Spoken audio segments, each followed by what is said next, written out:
Welcome, everybody, to the A Little Less Fear podcast. I'm your host for the show, Dr. Lino Martinez. Oh, yeah.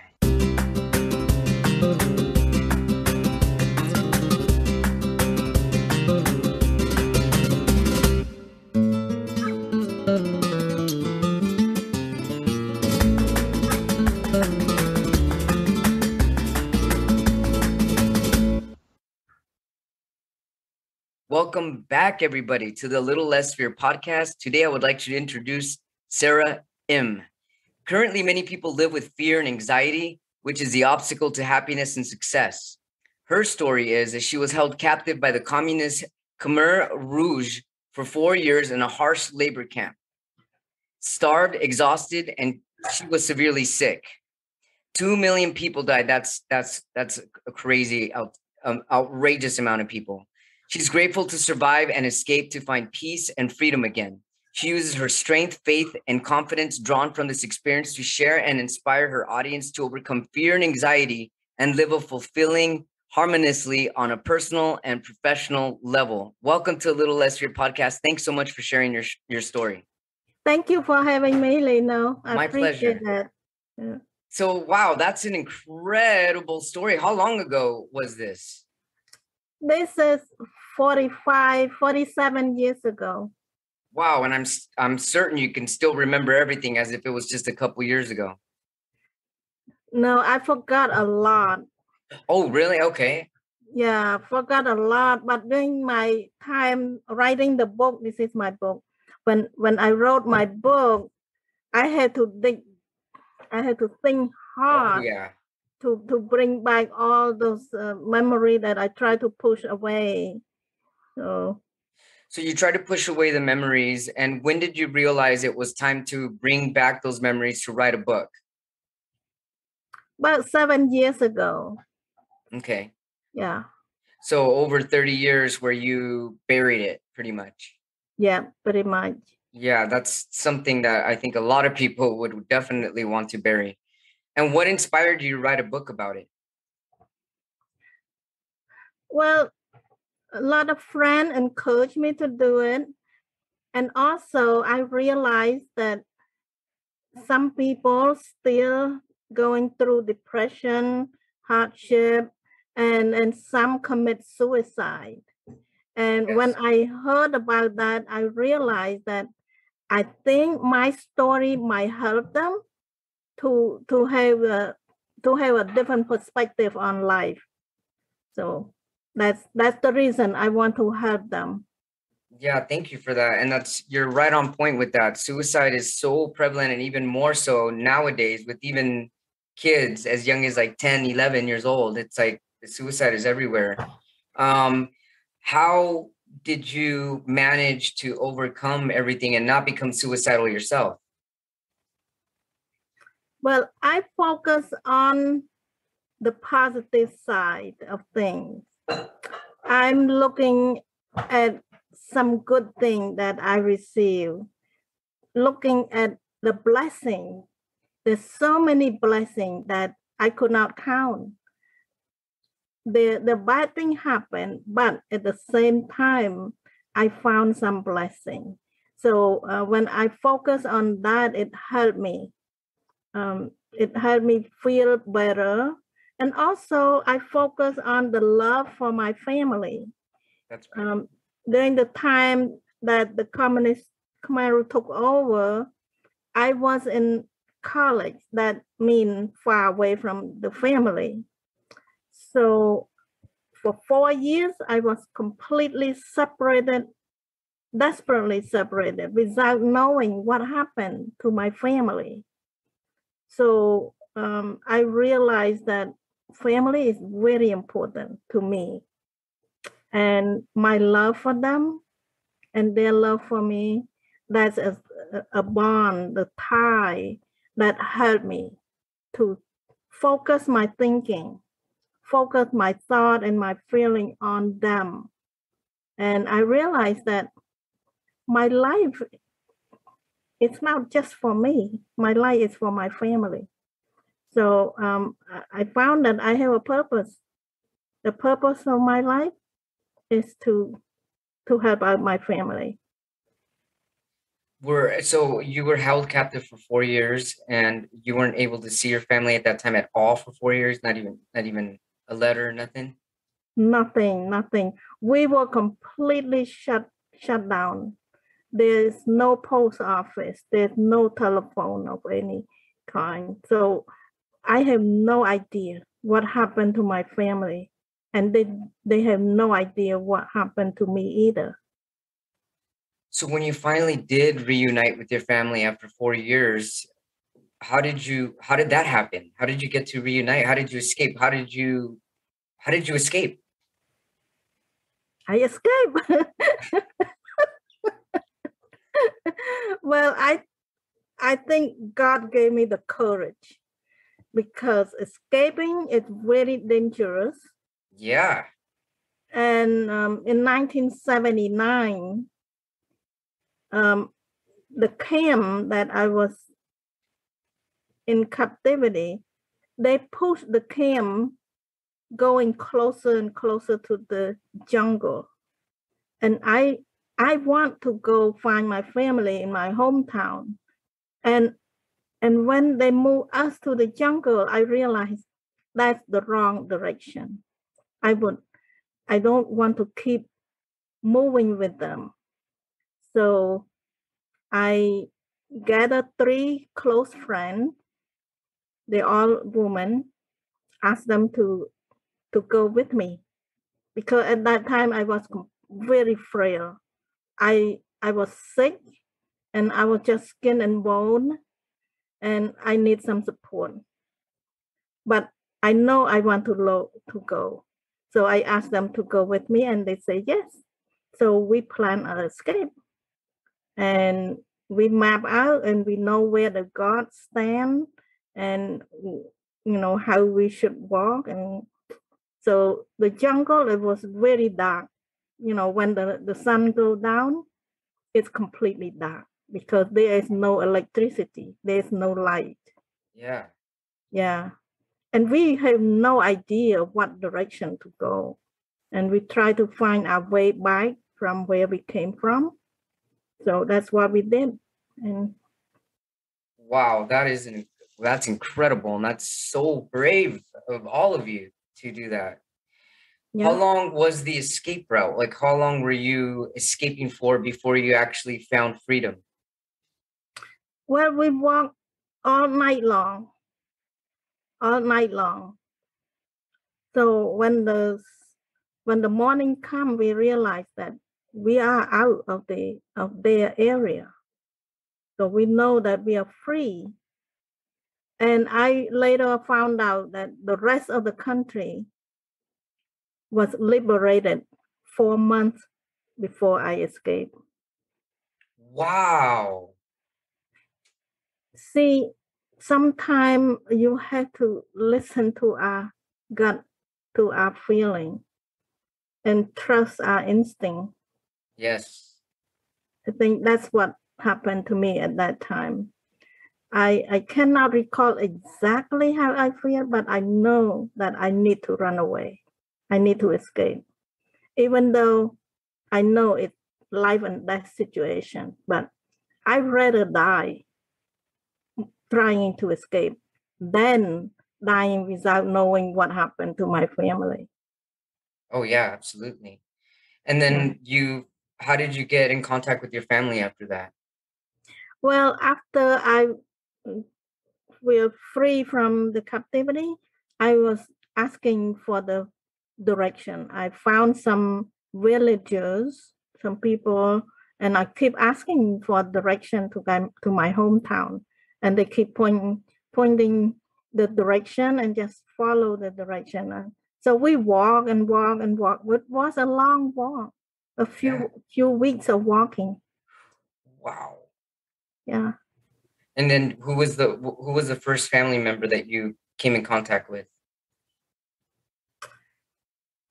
I found my aunt when I went to the place where my house used to be, but the house was destroyed, was gone, Oh and my goodness. I couldn't find my family around there. That's so heartbreaking.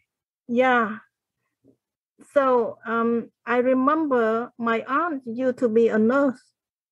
So at this point, I don't have any idea where to find my family. So I thought of my aunt. I said she might be in the at the hospital. So I went to the hospital and asking for my aunt's name, and sure enough, I found her. So Wow. yes, I found her, and she told me where my family moved to. So that's how I found my family. Wow. That must have been really beautiful connection right there.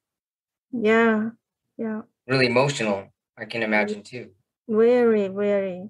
And I was completely out of shape. I was like, I looked like a 90 years old woman because I lost all the weight I can lose. Yeah. Oh my goodness. And so when you finally found your family, what was that reunion like? Oh, we hugged, we cried, we laughed. And later on, my mom told me that my dad was riding the bicycle everywhere and asking people, have you seen my daughter? Have you seen my daughter? Nobody know. Nobody have seen me. So they make assumption that I was dead.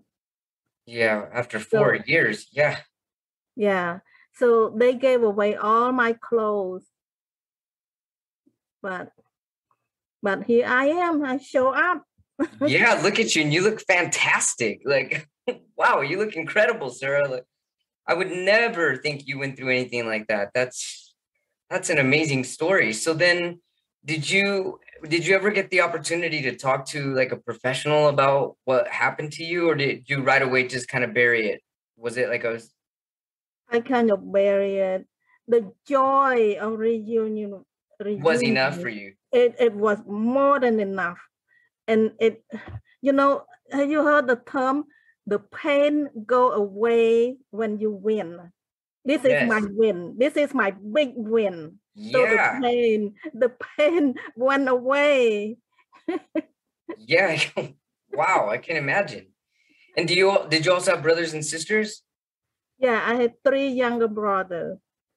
Oh, wow. Oh, and they were younger than you. So Yeah. after 4 years, then they were probably, it's like you meeting a whole new person. Yes, yes, my brothers are grown, and but they love me. So Of course, yes. What an incredible story. So what do you tell people when they tell you like they're feeling down or they're just depressed? Like considering everything you've been through, what kind of advice do you give people when they tell you these things? well, I kind of ask them to list the inventory of blessing, inventory of good things that they have in life, because they don't realize how good they have. Yes, Yeah, we don't know until we lose it. absolutely. Yeah. And some people have problem with their own family and all that. You don't know until you lose the connection with your family. And then, you know, you will feel sorry. So Okay. yeah, most of the time after I talk, I heard some comment that they they make better relationship with their family Yes. because of my story.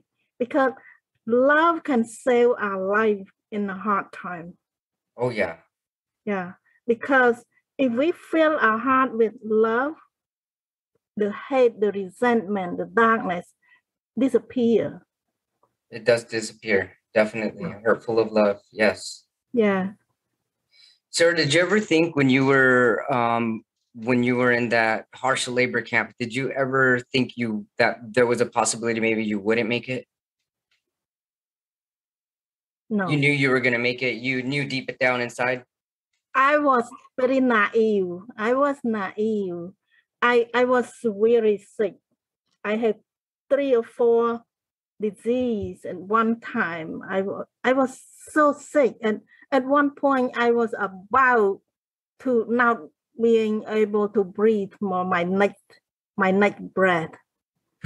My close friend told me, don't take a nap, because I realized some people, when they took a nap during the day, they don't wake up. They not wake up. They don't have enough energy to wake up.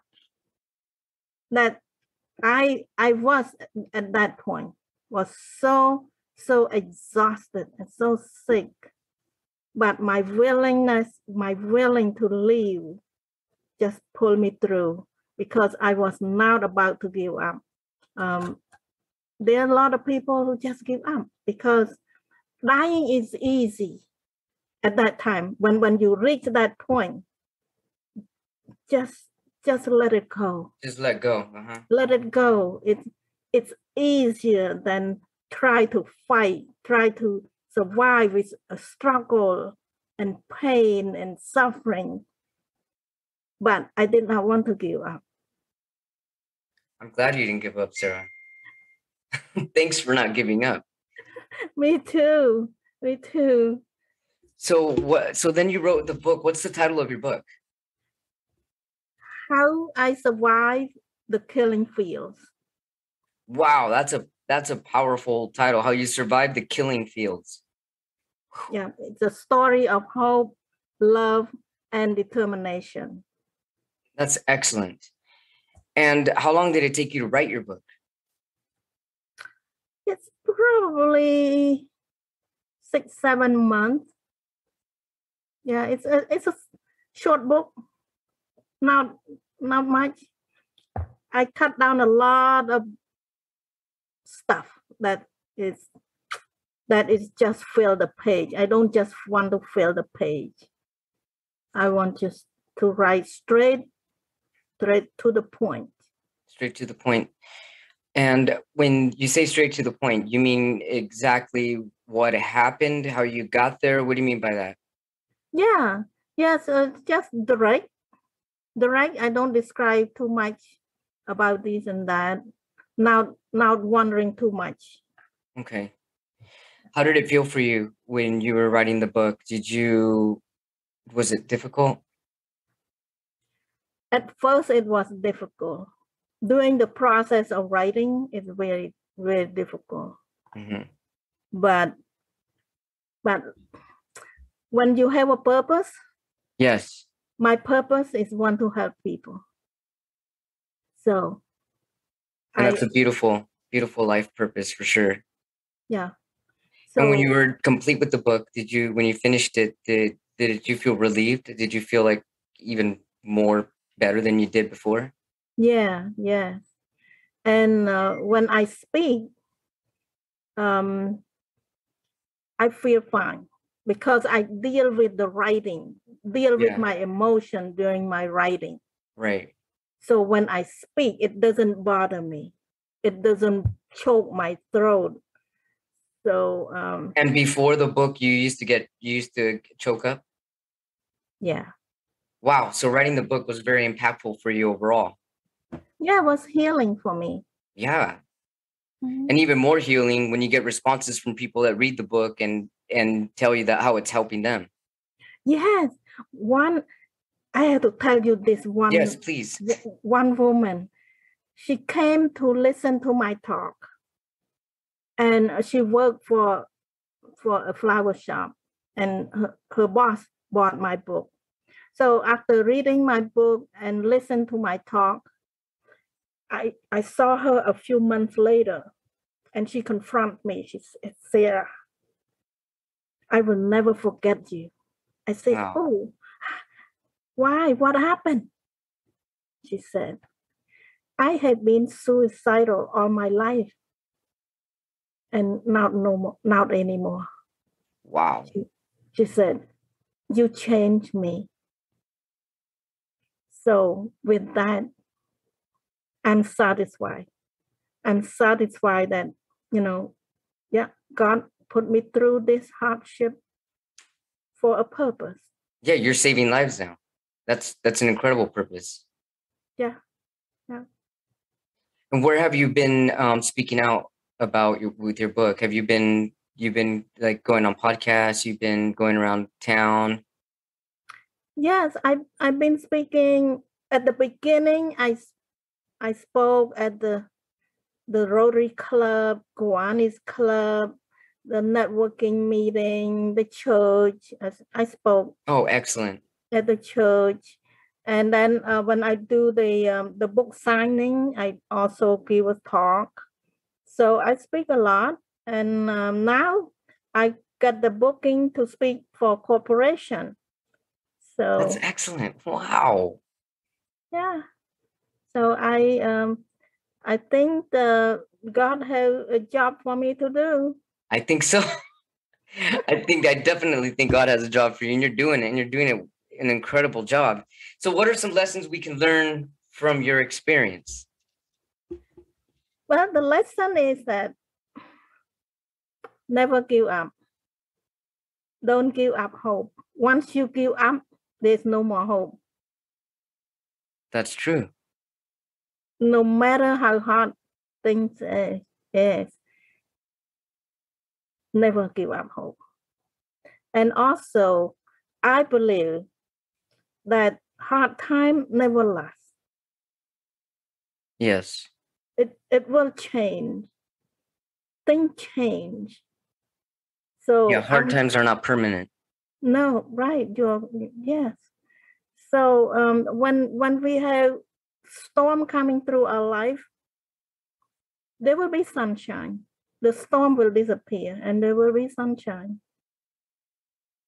So I truly believe that we have a cycle of life. We have winter, spring, summer, and fall. One season at a time. And it's never missed.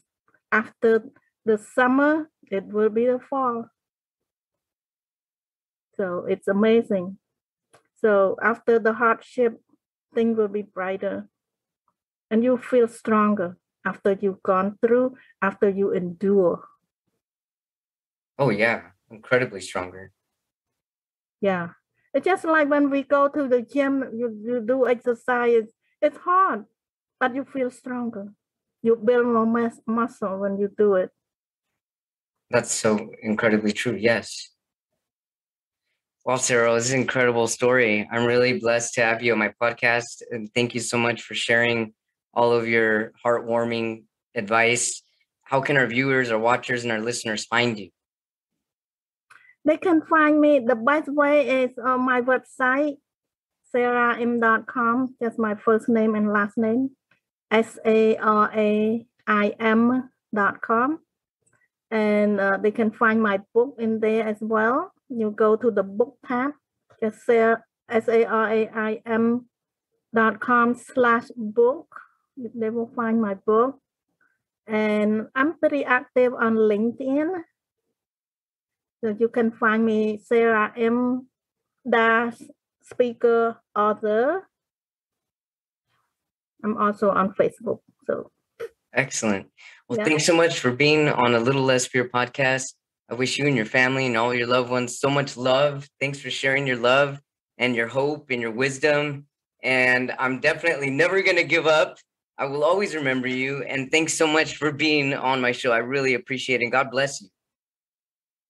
Thank you, Lino. You are doing a wonderful job to help people as well.